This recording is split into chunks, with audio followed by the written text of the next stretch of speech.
அனைவருக்கும் வணக்கம். இன்னைக்கு நம்ம பார்க்க போற ரெசிபி கருவாடு தொக்கு. வாழை கருவாடு வச்சு எப்படி ஒரு தொக்கு பண்றதுன்னு பார்க்கலாம். இது சாதத்தோடையும் சரி, டிஃபன் ஐட்டத்துக்கும் சரி, சைட் டிஷ்ஷாக வச்சு சாப்பிட்டா ரொம்ப நல்லா இருக்கும். அதுவும் சாதத்தோடு பசைஞ்சு சாப்பிட்டா இன்னும் டேஸ்ட்டாக சூப்பராகவும் இருக்கும். இதை எப்படி பண்ணுறதுன்னு பார்க்கலாம். வாங்க வீடியோக்குள்ளே போகலாம்.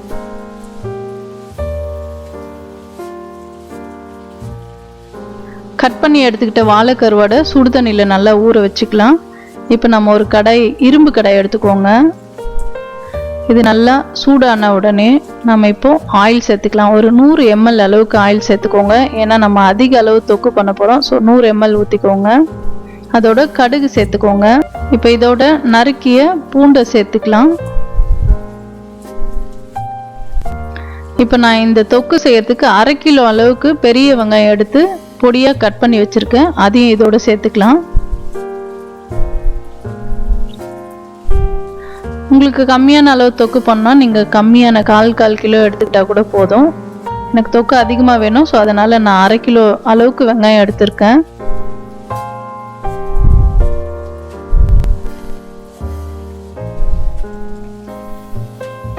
இதை நல்லா வதக்கி விடுங்க.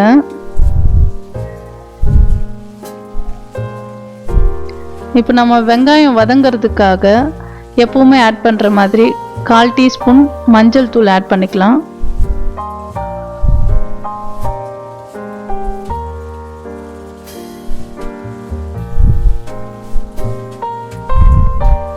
ஒரு டீஸ்பூன் அளவுக்கு உப்பு சேர்த்துக்கோங்க. நமக்கு பத்தலைனா லாஸ்ட்டாக கூட ஆட் பண்ணிக்கலாம்.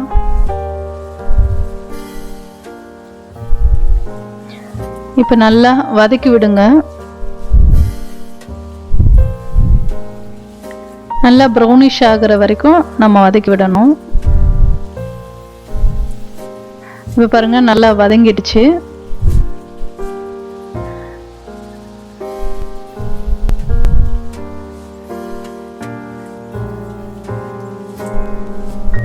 இந்த அளவுக்கு வதங்கி இருந்தாதான் நல்லா இருக்கும், நமக்கு தொக்கா வரும்.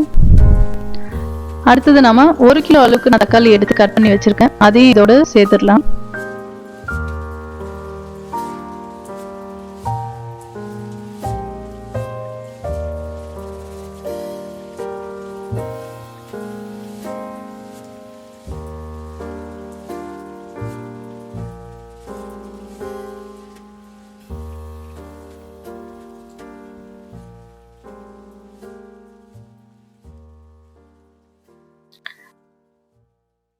இப்போ தக்காளியை நல்லா மூடி போட்டு ஃபுல் ஃப்ளேமில் வச்சு நீங்கள் வேக வச்சு எடுத்துக்கோங்க.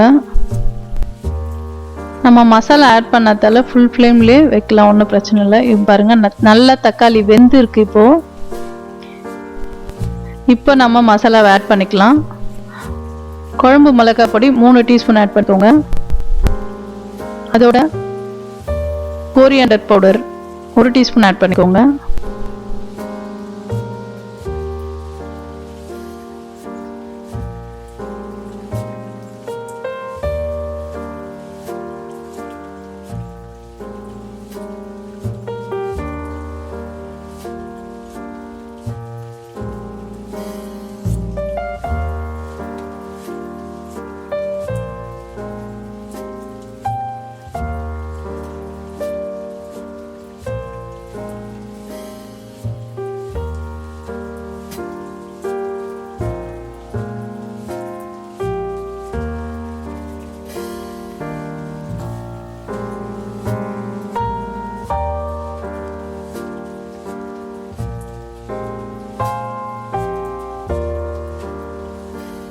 இப்போ நம்ம மசாலா சேர்த்து மூடி போட்டு நல்லா சிம்லே வேக வச்சதுக்கப்புறம் நமக்கு இந்த மாதிரியான ஒரு கன்சிஸ்டன்சி வந்திருக்கு. இன்னமும் நமக்கு நல்லா தொக்கா வரணும்.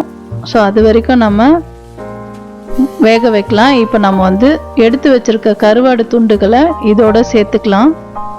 சேர்த்து நல்லா கலந்து விட்டு மறுபடியும் சிம்ல வச்சு மூடி போட்டு ஒரு 10 நிமிஷம் நீங்கள் நல்லா குக் பண்ணிங்கன்னா நல்ல தொக்கு அழகாக ரெடி ஆகிடும்.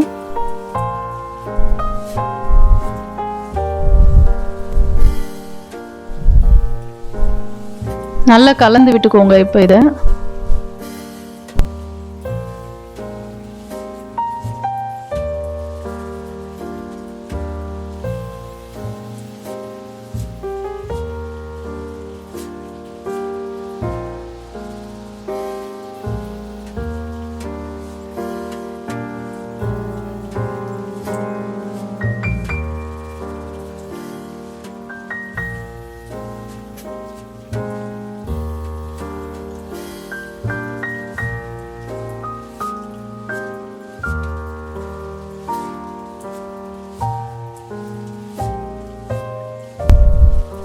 பாருங்க தொக்கு அழகாக ரெடி ஆயிடுச்சு.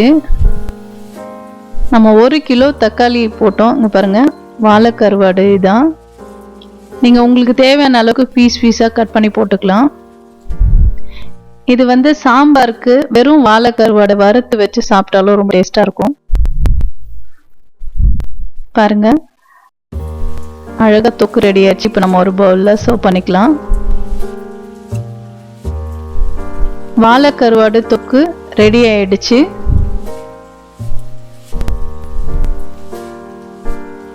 இந்த வீடியோ உங்களுக்கு பிடிச்சிருந்ததுன்னா வீடியோவை சப்ஸ்கிரைப் பண்ணுங்க, லைக் பண்ணுங்க, ஷேர் பண்ணுங்க, கமெண்ட் பண்ணுங்க.